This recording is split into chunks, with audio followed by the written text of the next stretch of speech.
Fort Worth, where the West begins, was established as an Army outpost in 1849 on the banks of the Trinity River. Now, 170 years later, it's the starting point for our Texas Frontier Force staff ride to two other Texas forts that played a significant role in the exploration and expansion of the American West. Welcome to Fort Concho. Every building that you see here today is actually an original building. This is a one-of-a-kind, unique place, and it honestly is the most well-preserved fort you will ever see. Cadets gained greater understanding of how military forts and camps played a part in settling and establishing our country. All of the limestone walls, they're 2 foot thick. At any given day, Fort Concho would have 450 to 500 soldiers. We want to help young people come to understand the military experience in the West here. Also want to focus on the Buffalo Soldiers, the 9th and 10th Cavalry, and their contribution to the military history of this country. The nickname Buffalo Soldier was bestowed on the troops by the Native Americans as a testament to their valor in battle. Fort Concho had several of these. The Gatling gun, the mountain howitzer, and that big cannon guy is actually called the 3-inch ordnance rifle. So this is a wonderful, well-rounded collection, Smithsonian quality that Fort Concho now has in its possession. Same thing with uniforms. You have different models and styles of uniforms. 51 greatcoat, 61 greatcoat, 84 greatcoat. I am really fascinated by how well preserved this place is. These two buildings here were built by stonemasons out of Fredericksburg. The military said that took way too long and it cost way too much money. So we're going to train some soldiers to do that. So then soldiers learned how to do it. So then after that, everything you see besides this building and this building was built by the soldiers. Here they saw the hardships that the soldiers faced, and again, the way of life, from their horses to their social life.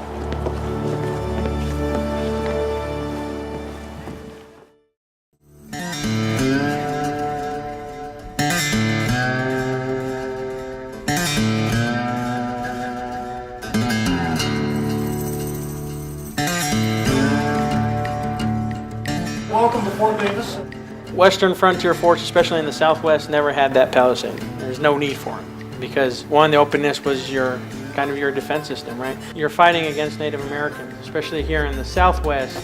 It's primarily against Apache Indians. Troops deployed here provided protection for overland immigrant travel and merchant caravans, performed scientific surveys, and served as a deterrent to the tragic struggle of a proud and independent people fighting to retain their culture and lifestyle. If you don't know your history, you could end up making the same mistakes that someone else made. The barracks that you're standing in here are of the 10th U.S. Cavalry troop age.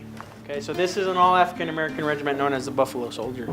I understood how the soldiers lived back then, how hard it was, and it made me realize that I'm so grateful to be living in this time. Now what we're going to do, look out big girl, kind of show you what it would have been like to be a cavalry soldier. First thing a cavalry soldier would do, he would have to groom his mount. I think this is an outstanding exposure for them. They get to see history living. It's not just words on a sheet in a textbook, but it's history brought to life.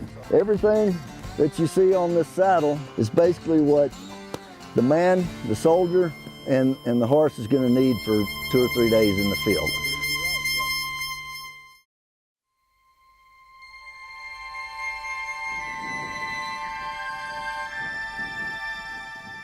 Basically, there are two types of telescopes, refractors and reflectors.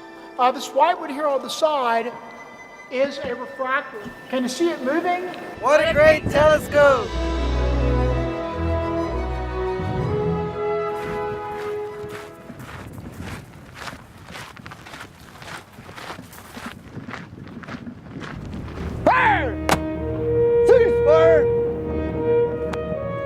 What we're doing here these couple of days, being on the ground of history that was made and created here, is something that they will remember for the rest of their lives.